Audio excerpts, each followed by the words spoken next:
বেণীমাধব বেণীমাধব তোমার বাড়ি যাব। বেণীমাধব তুমি কি আর আমার কথা ভাবো?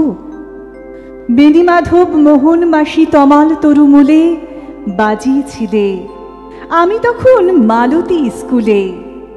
ডেস্কে বসে অঙ্ক করি, ছোট্ট ক্লাস ঘর, বাইরে দিদিমণির পাশে দিদিমণির বর। আমি তখন নবম শ্রেণী, আমি তখন শাড়ি। আলাপ হলো বেণীমাধব সুলেখাদের বাড়ি। বেণীমাধব বেণীমাধব লেখাপড়ায় ভালো, শহর থেকে বেড়াতে এলে আমার রং কালো। তোমায় দেখে এক দৌড়ে পালিয়ে গেছি ঘরে। বেণীমাধব আমার বাবা দোকানে কাজ করে। কুঞ্জে অলি গুঞ্জে তবু ফুটেছে মঞ্জরি, সন্ধেবেলা পড়তে বসে অঙ্কে ভুল করি। আমি তখন নবম শ্রেণী, আমি তখন 16। ব্রিজের ধারে বেণীমাধব লুকিয়ে দেখা হলো।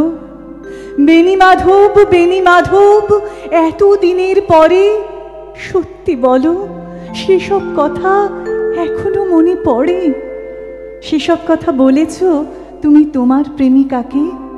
আমি কেবল একটি দিন তোমার পাশে তাকে দেখেছিলাম আলোর নিচে, অপূর্ব সে আলো। স্বীকার করি দুজনকেই মানিয়েছিল ভালো। জুড়িয়ে দিল চোখ আমার, পুড়িয়ে দিল চোখ। বাড়িতে এসে বলেছিলাম ওদের ভালো হোক। রাতে এখন ঘুমোতে যাই একতলার ঘরে। মেঝের ওপর বিছানা পাতা, জ্যোৎস্না এসে পড়ে। আমার পরে জীবন ছিল চোরা পথের বাঁকে, মিলিয়ে গেছে জানি না আজ কার সঙ্গে থাকে। আজ জুটেছে কাল কি হবে, কালের ঘরে শনি। আমি এখন এই পাড়ার সেলাই দিদিমণি।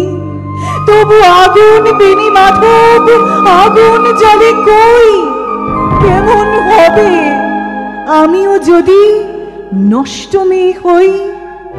কেমন হবে আমিও যদি নষ্ট মেয়ে হই?